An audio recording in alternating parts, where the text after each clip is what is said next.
지난번에 저희가 어디까지 봤냐면은 고흐가 별이 빛나는 밤이라고 스톨리나이트에서 저 별에 도달하기 위해서는 죽어서만이 갈 수 있지 않겠냐는 그런 마지막 그 이어서입니다. 이 그림은 꽃병에 꽂힌 14송이의 해바라기라는 그림입니다. 많이 보셨던 그림인데요. 고흐가 파리에서 살다가 프랑스의 남부 지방인 아르레 다시 거처를 옮기게 되는데요. 그 아르레 가서 아트리에를 만들면서 고갱을 초대합니다. 그래서 고갱과 같이 생활을 하게 되는데요. 고흐가 고갱과 함께 그 작업실에서 살게 된다는 기대로 부풀어 있었고요. 자기의 작업실을, 아틀리에를 꾸미고 싶었어요. 고갱을 위해서. 그래서 벽면에, 자기 그 아틀리에 벽면에 나란히 해바라기 그림 3점을 갖다가 연작으로 이렇게 걸고 싶어 했었고, 그 중에 한 그림이에요. 이 그림이요. 보시면은 굉장히 노란색 톤으로 강렬하게 나타나 있고, 해바라기가. 그래서 이 그림이 사실 그 화가들이 모작을 하는 화가들이 이 그림을 따라하기 굉장히 힘들었네요. 쉬워 보일 것 같은데 아주 심혈을 기울인 그런 작품입니다.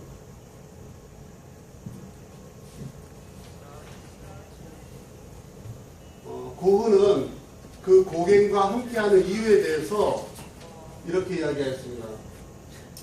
나 혼자서 그렇게 많은 돈을 쓴다는 게 가슴 아프다. 그걸 해결하려면 함께 살 여자를 찾든지 그림을 위해 함께 일할 수 있는 친구를 찾아야겠지. 태호야. 태호는 동생이죠. 이건 화가 공동체의 출발점이 될 것이다. 베르나르도 남브로와 우리와 합류할 것이다. 내가 많은 돈을 쓰고 있다는 사실 때문에 얼마나 양심의 가책을 느끼는지 모른다. 너를 위해서도 인상파 화가들을 위해서도 더욱 큰 이득이 되는 방법을 찾아야 한다. 그래서 내가 찾아낸 방법이 바로 고갱과 함께 지내는 것이다. 좋은 동반자가 있어서 함께 생활한다면 더 적은 돈으로도 생활할 수 있지 않겠니? 동생 태호가 고흐도 후원을 했지만 고갱도 후원을 했었어요. 생활비 같은 거를. 근데 양쪽으로 돈이 이렇게 나가는 거를 조금이나마 줄여볼까 하는 고흐가 그런 생각 때문에 고갱을 아르로 초대했던 것입니다.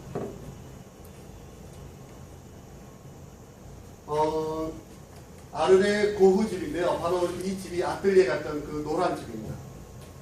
실제로는 이렇게까지 노랗지는 않았는데요. 굉장히 노란색 톤을 하고 파란 하늘. 이 그림은 아르레 포럼 광장에 있는 밤의 카페 테라스입니다.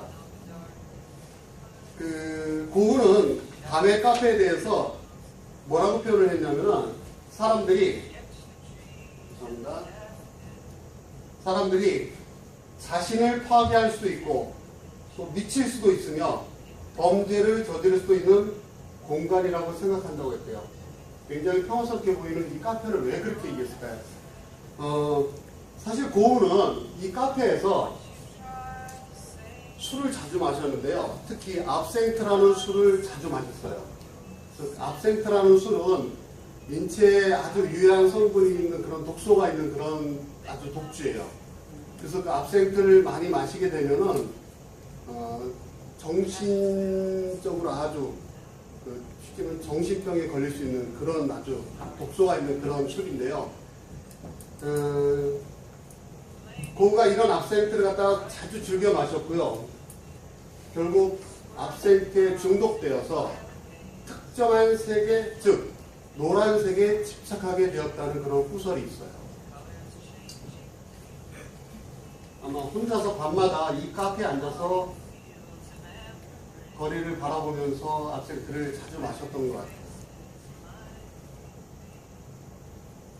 이 무렵 그가 지은 글입니다.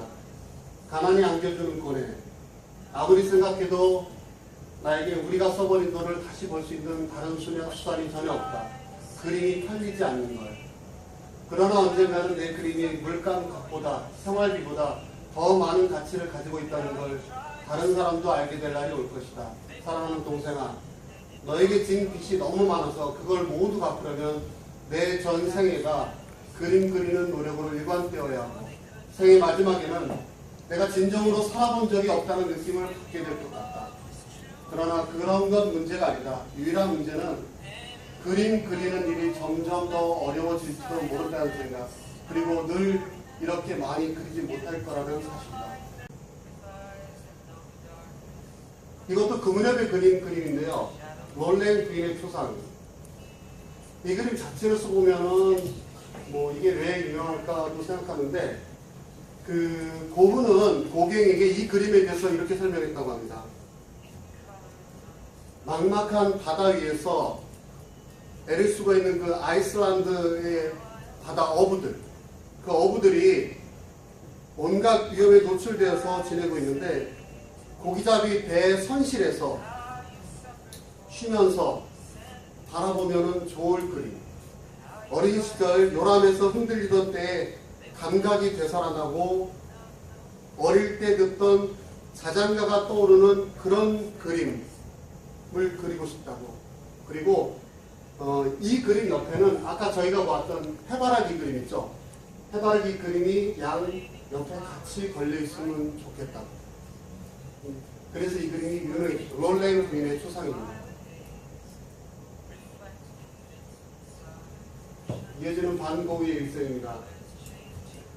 1889년 5월 끝모를 죄책감과 무력감을 시달리다 프로방스의 생레미에 있는 요양원 정신병원으로 들어갑니다. 그리고 그해 9월에 인상파 화가들이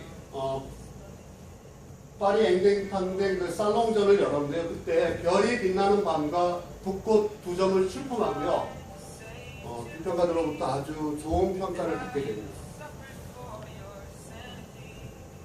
그리고 그해 12월에 일주일 동안 계속된 발작으로 물감 튜브를 빨아먹는 증세가 나타나는데요. 발작이 계속되다가 물감 튜브를 갖다가 직접 입으로 빨아먹고 하면은 발작이 좀 멎는. 이게 아마 그 정도로 그림에 대한 집착이 더 있었기 때문에 이런 증세가 나타나는 것 같아요. 1890년 1월 브뤼셀의 22년에 그의 유화 6점이 전시돼서 평론가의 또 극찬을 받는데요. 이때 유화 붉은 포도밭이 400프랑에 팔립니다. 우리가 항상 알고 있던 고흐는 세계에 그림 한 점밖에 팔지 못했다는 얘기 알고 있잖아요. 그것은 바로 이 유화 붉은 포도밭이 팔린 이야기입니다. 그런데 실제로는 이 유화 말고도 소멸이나 다른 그림들은 조금 예전엔 팔렸었어요. 몇 개는 팔렸는데 유일하게 팔렸던 건 아닌데 유화로서는 바로 이 붉은 포도밭이 400프랑에 팔린 게 유일합니다. 그래서 그림이 한 점만 팔렸다는 그런 이야기가 전해져 옵니다. 2월에 아르에 다시 잠시 들렀다가 시작된 발작이 한 2달 이상 지속이 돼요. 그래서 4월 말까지 지속됩니다. 그리고 그해 5월에 생레미 요양원을 떠나서요. 파리 근교의 오베르에 닥터 바시아라고 의사이자 화가이신 분이에요. 그분 곁으로 가서 거처를 옮깁니다. 그리고 그해 7월 오베르의 성 뒤쪽 밀밭에서 스스로 가슴에 권총을 발사하고 걸어서 집으로 돌아온 후에요. 다락방에서 피를 흘린 채 발견됩니다. 아까 앵댕팡댕 전에 출품해서 극찬을 받았던 붓꽃이라는 그림입니다. 이 그림은 그 땅과 같은 높이에서, 그러니까 굉장히 그 낮은 그런 시점을 갖고 있는데요. 꽃을 올려다보며 그린 것으로서 관찰자로 하여금 그림 속에 완전히 빨려 들어가게끔 하는 그림입니다.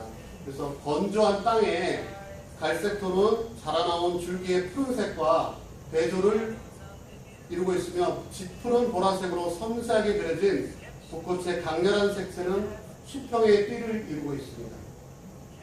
짙은 적색 토양에서 자라난 붓꽃의 우아하고 강인한 생명력을 표현함으로써요. 고흐 자신의 강인한 의지를 나타내고자 한 것이라고 합니다. 이 그림은 사이프러스가 있는 별이 반짝이는 밤입니다. 그가 가장 좋아했던 사이프러스와 별이 있는 그런 그림이죠.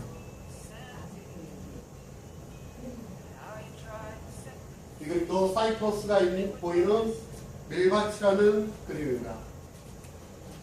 유독 고흐는 사이프러스 나무를 좋아했고 즐겨 그렸습니다. 사이프러스에 대해서 고흐는 이렇게 이야기하였습니다. 사이프러스 나무는 이집트의 오벨리스크처럼 아름다운 선과 균형을 가졌다. 그리고 그 푸름에는 그 무엇도 따를 수 없는 깊이가 있다. 그리고 이 밑에 밀밭이 있죠. 이 밀밭에 대해서 고흐는 이렇게 이야기했습니다. 불평하지 않고 고통을 견디고 반감없이 고통을 직시하는 법을 배우려다 보면 어지럼증을 느끼게 됩니다. 고통의 순간에 바라보면 마치 고통이 지평선을 가슴 메울 정도로 끝없이 밀려와 몹시 절망하게 된다. 하지만 우리는 고통에 대해 그 양에 대해 아는 바가 전혀 없기에 밀밭을 바라보는 쪽이 더 나을지도 모른다. 그게 그림 속의 것이랄까. 고통에서 벗어나기 위해서 그 자신은 밀밭을 그렸고요. 그것을 바라보면서 고통을 잊으려 했던 것 같습니다. 이 그림은 꽃이 활짝 핀 아몬드 나무라는 그림인데요. 동생 태호가 결혼하고 나서 위를 낳았어요. 조카 위를 낳았을 때 그 위에 침실에 걸어두길 바라면서 그린 그림이에요. 저는 개인적으로 이 그림을 상당히 좋아하는데요. 화려하진 않은데 이 그림이 화려하진 않지만은 그 봄을 뚫고 나오는 그런 하얀색의 잎들, 그걸 통해서 새로운 생명에 대한 그런 애착, 새로운 생명에 대한 그런 애착과 점점 쓰러져가는 자신에 대한 그 연민이 이 그림에 스며져 있습니다. 이 그림은 고흐의 마지막 봄에 그렸던 그림이 돼요. 그에게 있어서는 이 봄이 마지막 봄이었습니다. 이 그림은 울고 있는 노인이란 제목의 그림입니다. 이 무렵 노인을 모델로 해서 여러 가지 그림을 그렸는데요. 특히 이 그림은 그 딱딱한 그런 나무 의자에 앉아서 두 주먹으로 얼굴을 감싼 채 소리 없이 울고 있는 노인의 모습을 통해서 화가 자신의 그런 내면적인 고통을 표현하여 나타내고자 하는 것으로 보이고요. 실제로 고흐가 이 무렵에 계속 병에 시달리면서 몸도 굉장히 쇠약해져서요. 모습 자체가 많이 노인처럼 늙어가고 있었단 말이에요. 이 무렵 그가 고통 속에서 썼던 그림이나 지난 삶의 기억들, 이별한 사람들이나 죽어버린 사람들, 영원히 지속될 것 같던, 죄송합니다.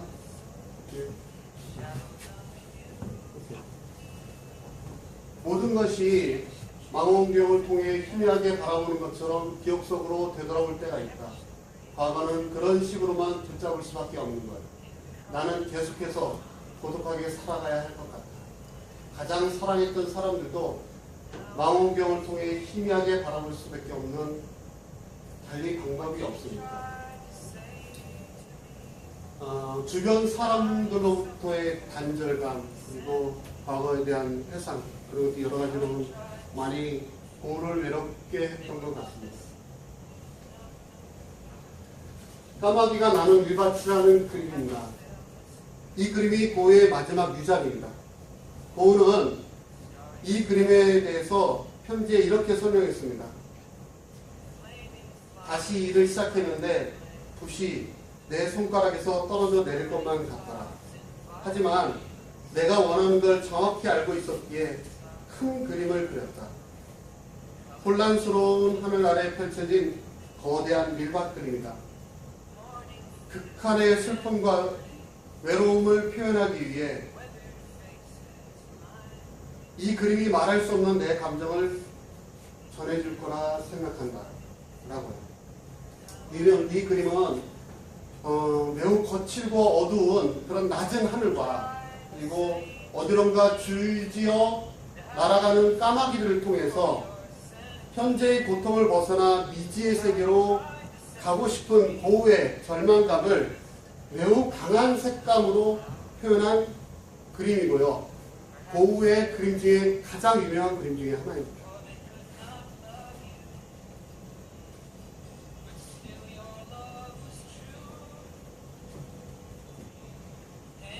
내가 원하는 걸 정확히 알고 있었기에 세전에 큰 그림을 그렸다. 그 중에 하나가 혼란스러운 하늘에 펼쳐진 거대한 밀박 그림이다. 라고 제가 좀 전에 말씀드렸었죠. 네. 그래서 이 그림이 말로 할 수 없는 내 감정을 내게 전해줄 거라 생각한다고 이렇게 글로 표현하였습니다. 이 글은요, 사실은 편지를 쓰고 전달을 못했어요. 붙이지 않은 편지입니다. 그가 마지막 남긴 편지인데 정작 붙이진 않았던 편지인데 이 글 속에 고우의 마지막 생각이 정확히 담겨 있습니다. 화가들은 무슨 생각을 하든 돈 이야기는 본능적으로 피하려고 한다. 그래, 정말 우리 화가들은 자신의 그림을 통해서만 말할 수 있는 것 같아. 지금 우리가 처한 일기에서 너에게 말할 수 있는 건 죽은 화가의 그림을 파는 화상과 살아있는 화가의 그림을 파는 화상 사이에는 아주 긴장된 관계가 있다는 사실이다. 그래, 내 그림들, 그것을 위해 난 내 생명을 걸었다. 붙이지 않은 편지에 있는 글입니다. 마지막. 살아있는 화가의 그림을 파는 화상과 죽은 화가의 그림을 파는 화상이 왜 틀릴까요? 그렇죠. 네. 화가는 죽으면은 자기의 그림들의 값이 올라가죠. 자기가 그 생에 걸쳐서 동생에게 줬던 빚을 어떻게든 갚고 싶어 했고요. 그게 항상 자기에겐 짐이 됐었고요. 그런 붙이지 않은 마지막 편지에 이렇게 글을 남깁니다. 그리고 내 생명을 걸었다고 이야기합니다.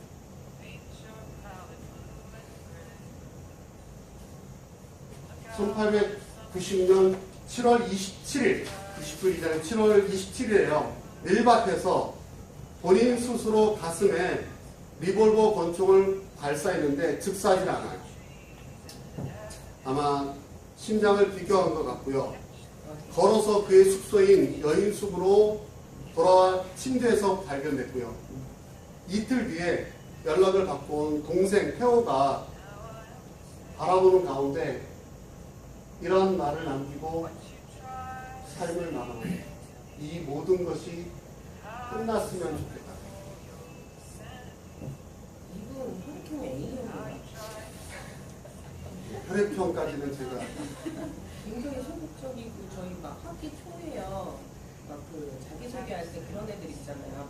저는 그 뭐지 소극적이라 먼저 다가와서 뭐 말을 걸어주세요 하는 그런 스타일. 거우가 어떤 성격이었냐면요. 파리에 있을 때 그런 카페 같은 데서요. 거우는 어떤 사람이었냐면은 아침에 카페에 와서 한쪽 구석에 그 테이블에 자기 그림을 걸어놓고요. 거기 앉아서 가만히 있습니다. 누군가가 와서 그 그림을 보고 이야기를 걸어주길 바래요. 근데 아무도 고우의 그림에 대해서 이야기를 걸어주는 사람은 없었어요. 그러면 저녁이 되면요. 실망을 하고서는 그림을 다시 집어넣고 집으로 또 돌아가요. 다음날 아침에 또 와서 그림을 또 펴놓고 또 기다려요. 누군가 자기에게 말을 걸어줍니다. 지독하게 외롭고 고독했던 사람이었어요. 광고가 죽은 뒤에 동생 태호도요. 형의 죽음으로 인한 충격과 그리고 태호도 사업이 실패했어요. 그래서 병마에 시달리다가 6개월 뒤에 태호도 사망을 하게 돼요. 현재 두 형제는 오베르 슈르 우아지의 묘지에 두 형제가 나란히 현재는 누워있습니다. 아주 지독하게 고독했지만은 그의 그림은 사후에 우리 인류가 가장 사랑하는 그림이고요. 우리는 그의 그림을 통해서 그의 밀밭 그림을 통해서 희망을 보고 위안을 얻고 있어요. 이상 2시간에 걸쳐서 봤는데요. 영원히 밀밭에서 행복하길 반구였습니다. 감사합니다.